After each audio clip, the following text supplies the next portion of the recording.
Bonsoir à tous et bienvenue dans cette grande édition d'information dont voici les titres. Le FNDC réagit aux propos tenus hier par le président de la République. Les opposants disent non à tout débat autour d'un projet de nouvelle constitution. Ils l'ont fait savoir à la suite d'une plénière ce matin à Conakry. Comment lutter contre l'insécurité à Ansoumania Village? Les autorités du quartier, les services de sécurité et les citoyens ont tenté de répondre à cette question ce jeudi. Ils se préparent tous à rapprocher la police des populations.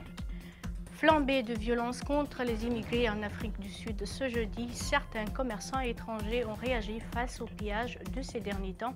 Ils se disent abandonnés par les autorités du pays.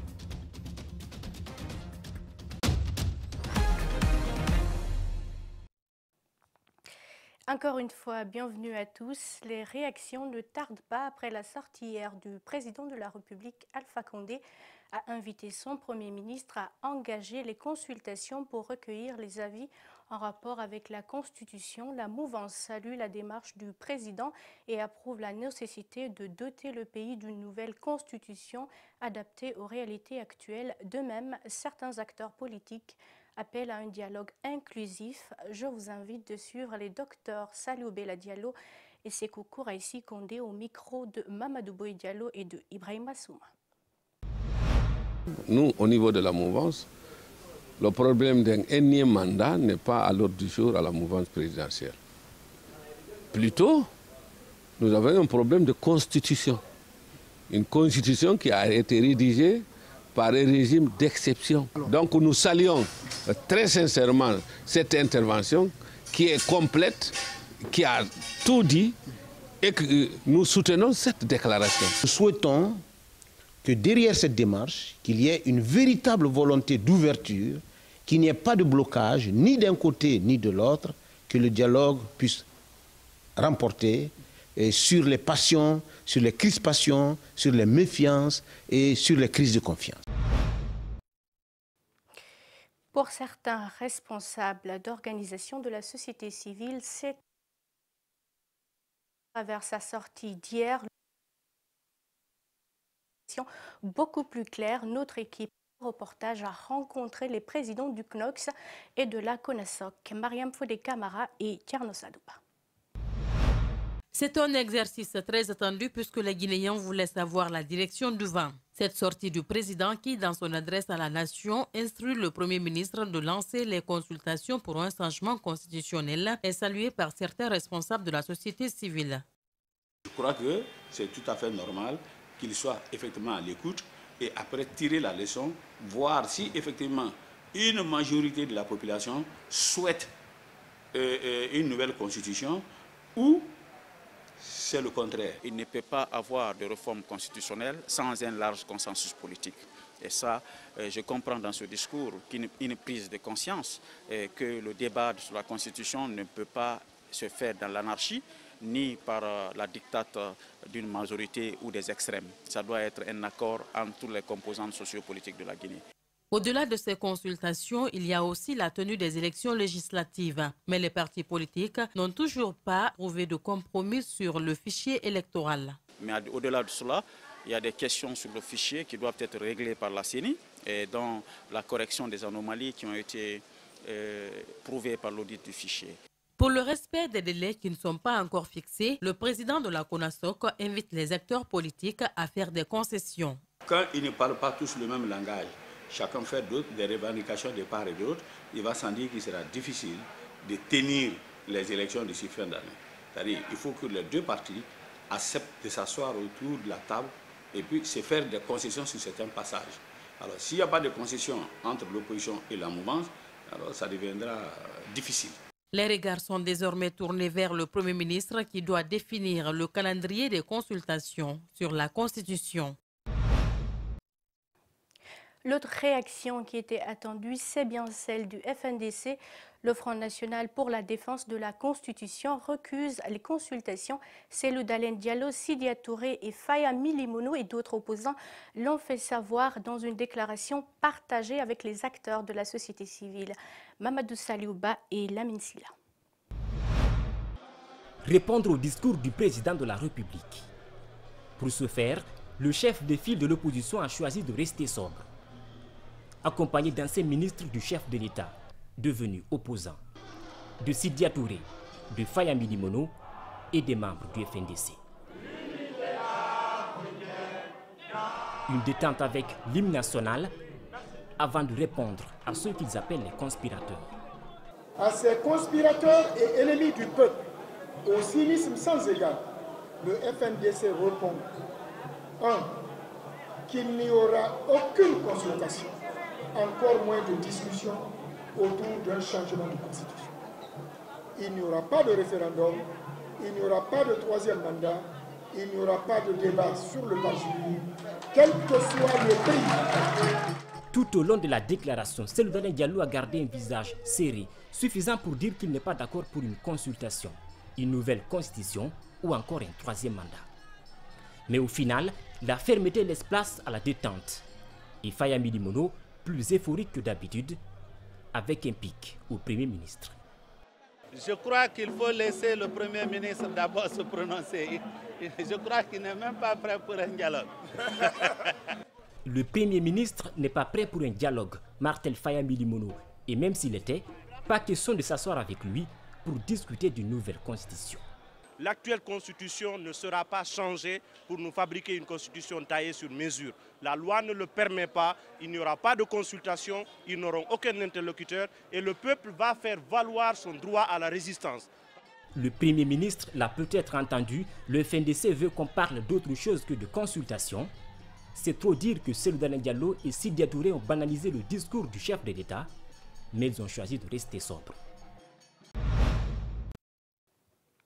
Et puis, des membres de la société civile, membres du FNDC, ont aussi réagi au discours du chef de l'État.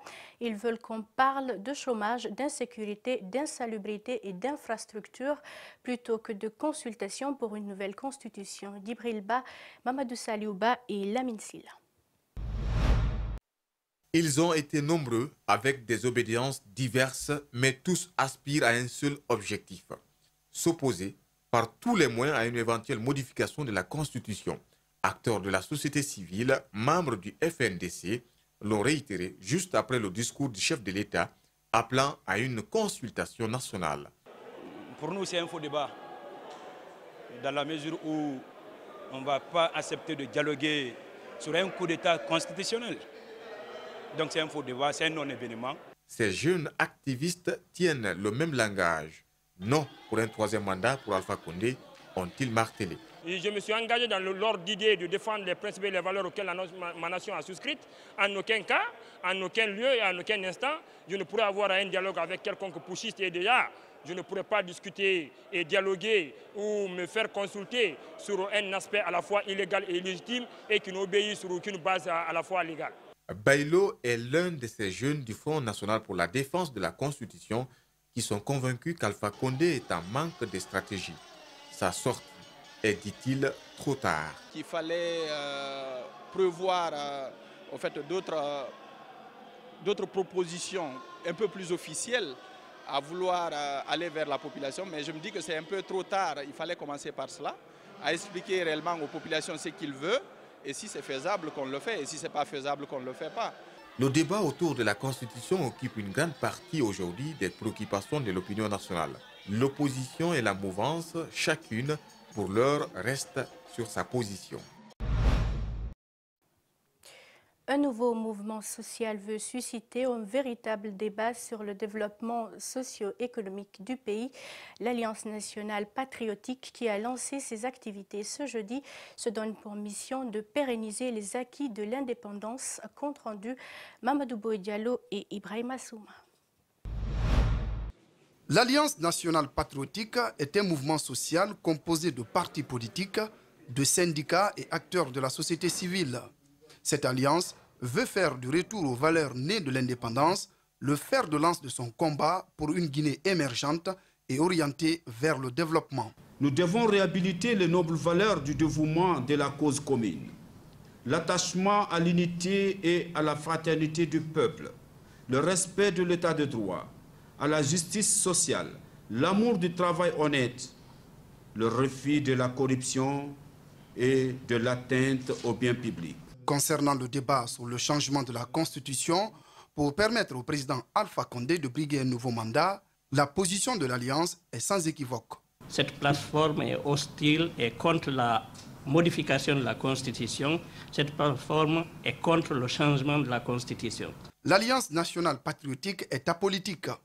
Elle envisage dans un bref délai de procéder à des plaidoyers et sensibilisations citoyennes pour le bien-être de la Guinée.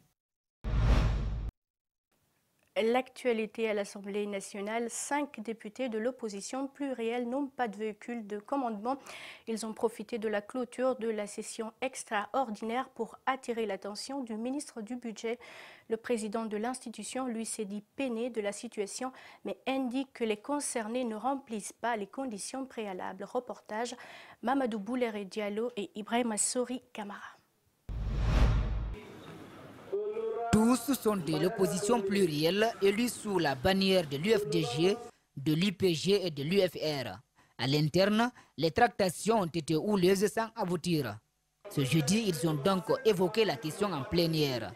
Honorable Thérèse Tewayera Duno de l'UPG est arrivée au Parlement le 12 décembre 2017. Elle soutient avoir mené des démarches auprès de ses collègues députés présidents des 3 groupes parlementaires en vain. Le président Claude Kouri-Kondiano partage la préoccupation de ses collègues. Il les invite cependant à remplir les conditions.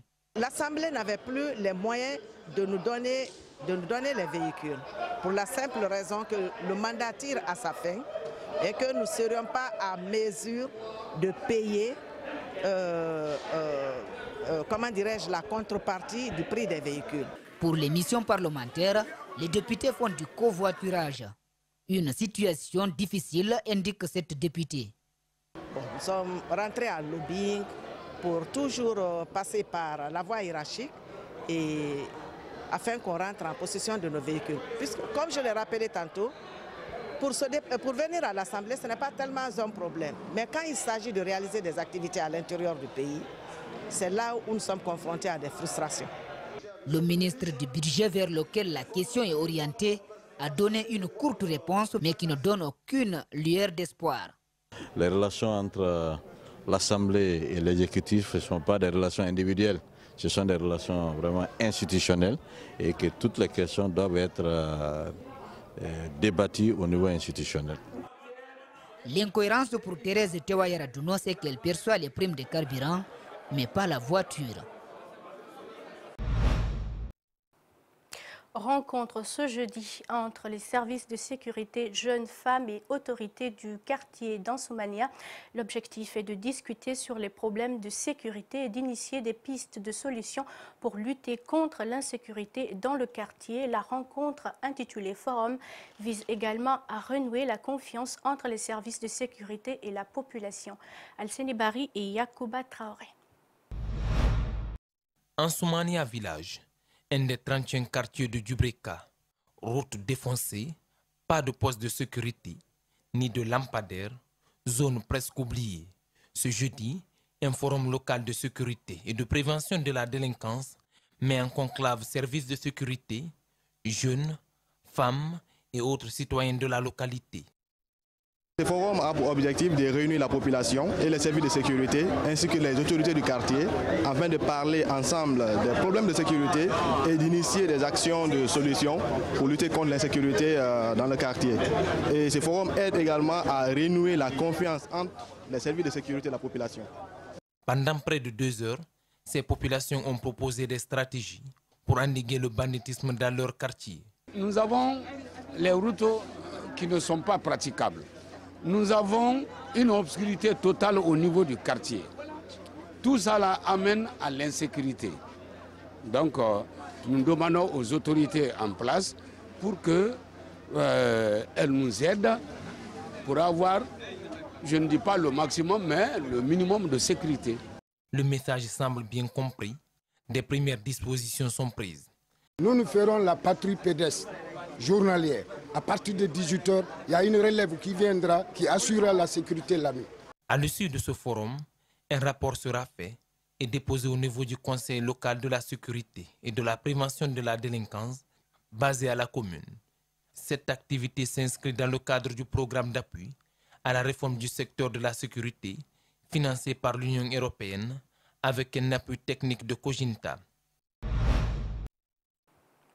Autre chose, dans ce journal, la Coalition nationale des professionnels de la santé a organisé un débat ce jeudi sur la moralisation du système de santé en République de Guinée.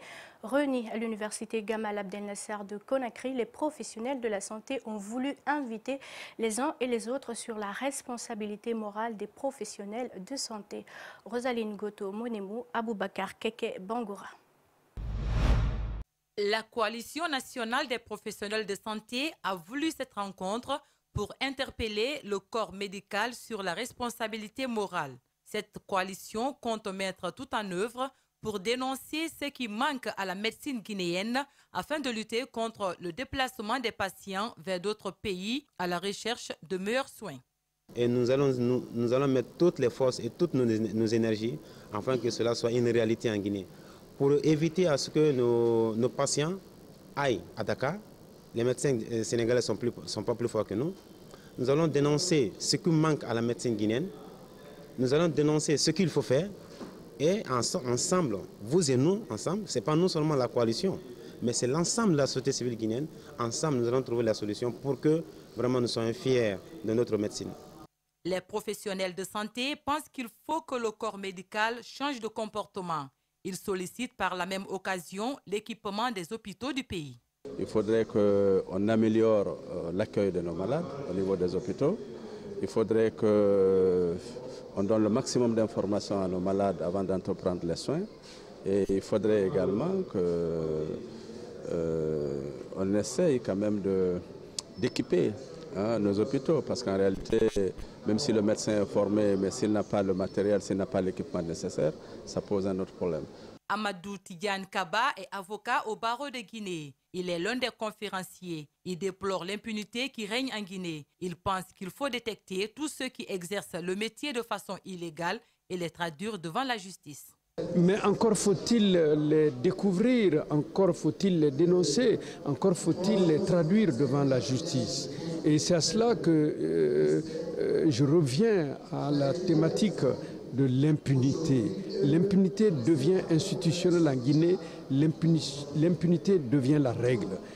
La Coalition nationale des professionnels de santé compte organiser très prochainement un débat national sur l'engagement citoyen pour un service de santé de qualité. Cette rencontre permettra à toutes les couches de s'exprimer sur des questions sanitaires.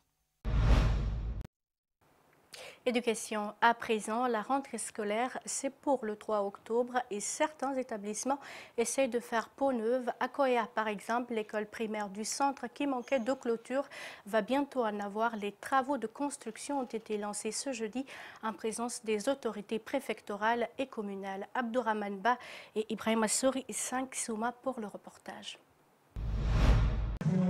Longtemps restée sans clôture, l'école primaire de Koya a enfin un donateur pour la réalisation de cette infrastructure. Ce jeudi, une délégation de la fondation qui finance le projet a procédé à la pose de la première pierre, un engagement qui s'inscrit dans sa politique d'accompagnement de l'école guinéenne. Beaucoup sont aujourd'hui au service de la nation guinéenne, de près et de loin. Apporter notre contribution pour assurer la sécurité au sein de cette école, améliorer les conditions de travail des enseignants et d'études de nos sœurs, frères et enfants de cet établissement, comme nous avions connu pendant nos formations, constitue pour la Fondation Moussa Kondé pour l'humanitaire un devoir religieux. Quant aux responsables de cette école bénéficiaire, il remercie le bienfaiteur et promet d'en faire bon usage. Nous vous rassurons que pendant très longtemps, nous garderons en mémoire ce geste magnanime envers l'école guinéenne, votre école, l'école de vos enfants, des enfants de Guinée. Malgré cette initiative dans cette école à Koya, plusieurs centres éducatifs ont besoin de rénovation et d'équipement pour un enseignement de qualité en Guinée. Ailleurs dans le monde, une école catholique renommée de Dakar refuse d'admettre en cours des élèves musulmanes portant le voile en vertu d'un nouveau règlement qui suscite la polémique dans ce pays très majoritairement musulman et réputé pour sa tolérance religieuse. Suivez. Il s'agit, selon l'Institut Sainte-Jeanne d'Arc, d'un nouveau règlement qui suscite la polémique dans ce pays majoritairement musulman d'Afrique de l'Ouest. Mardi déjà, à l'accueil des élèves du primaire et du collège, les enfants voilés ont été appelés à se retirer dans une salle par les responsables de l'école qui ont ensuite appelé les parents pour venir les chercher. Il y a eu la rentrée des classes à l'institution Sainte-Jeanne d'Arc et on s'est fait un peu humilier devant tous nos camarades parce que, à cause du port du voile, alors que dans le règlement intérieur de l'école, ils avaient dit tête découverte et les mots n'étaient pas concrets. Le message qu'elle a envoyé aux parents précise que la congrégation des Sœurs de Saint-Joseph de Cluny, dont dépend l'école, a décidé que la tenue autorisée se composera à partir de la rentrée de septembre 2019 de l'uniforme habituel. Elle est désemparée, elle est écœurée, il faut dire le mot, parce qu'un enfant n'a pas cette répartie, comme nous les adultes quand même, de comprendre effectivement pourquoi on leur fait ça. Parce que ñun bi ñuy engagé wu ñoom waxuñu ne xale fii kuy muuru du fi dugg waxuñu ñu loolu dañuy ñëw ñu engagé wu 6e xam nga ñu ñëw ñu engagé wu 6e waxuñu ne fii kuy muuru du fi dugg. Elle fréquente depuis 4 ans l'établissement en question, l'institution Sainte-Jeanne d'Arc, et portait jusqu'alors le voile à l'école. Et responsable de l'association islamique Jamra a jugé inadmissible la décision de l'école. En banlieue de Lagos, des enfants apprennent à jouer aux échecs dans le cadre d'un projet censé apporter de l'espoir dans un bidonville de la mégalopole nigériane.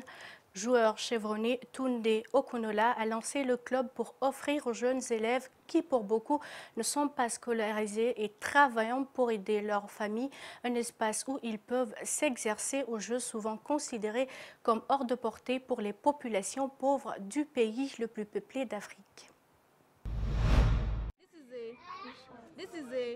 Première leçon d'échec pour ce groupe d'enfants. Chaque semaine, ils sont une centaine à se retrouver dans cette association d'un quartier pauvre de Lagos au Nigeria pour s'initier à ce sport exigeant. On apprend les bases aux débutants.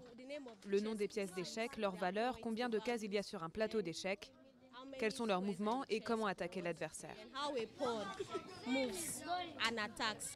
C'est sous cette tente de fortune, installée dans la cour d'un restaurant, que Tunde Onakoya, l'ancien gamin du quartier, devenu joueur d'échecs professionnel, distribue ses conseils d'entraîneur. Parfois vous allez gagner, d'autres fois vous allez perdre, mais les vrais champions sortent plus forts de leurs défaites.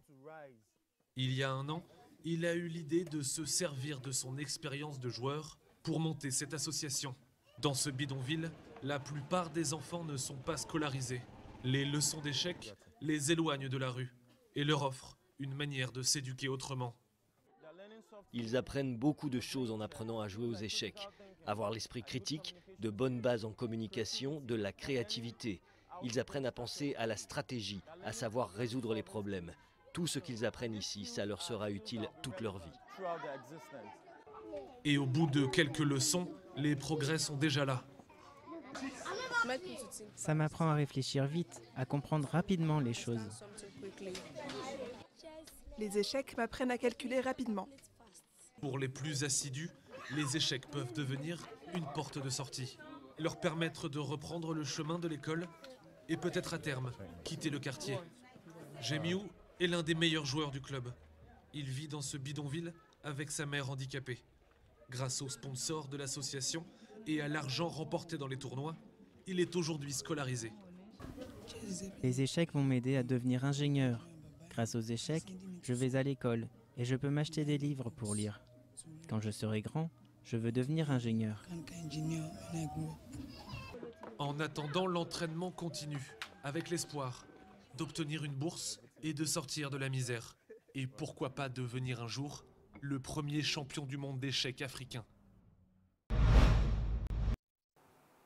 Et pour finir, à Johannesburg, des commerçants étrangers et sud-africains réagissent après les pillages. L'Afrique du Sud connaît ces derniers jours une flambée de violence contre les immigrés dans le pays le plus riche du continent.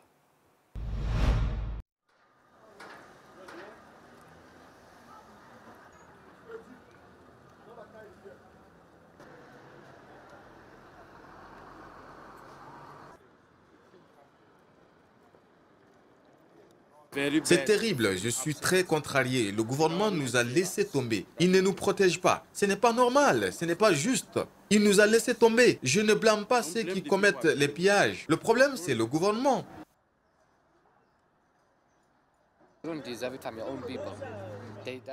Bonne nouvelle. Personne ne mérite ça. Surtout venant de tes propres compatriotes. L'attaque visait des étrangers. Nous sommes tous des Sud-Africains. Mais qu'est-ce qu'ils vont gagner en faisant cela? Quand on veut manifester, on peut le faire sans endommager quelque chose. Aujourd'hui, ils ont tout détruit. Mais qu'est-ce qu'ils vont obtenir en retour? La police m'a appelé pour me dire de venir chercher mes véhicules. Sinon, qu'ils allaient les brûler.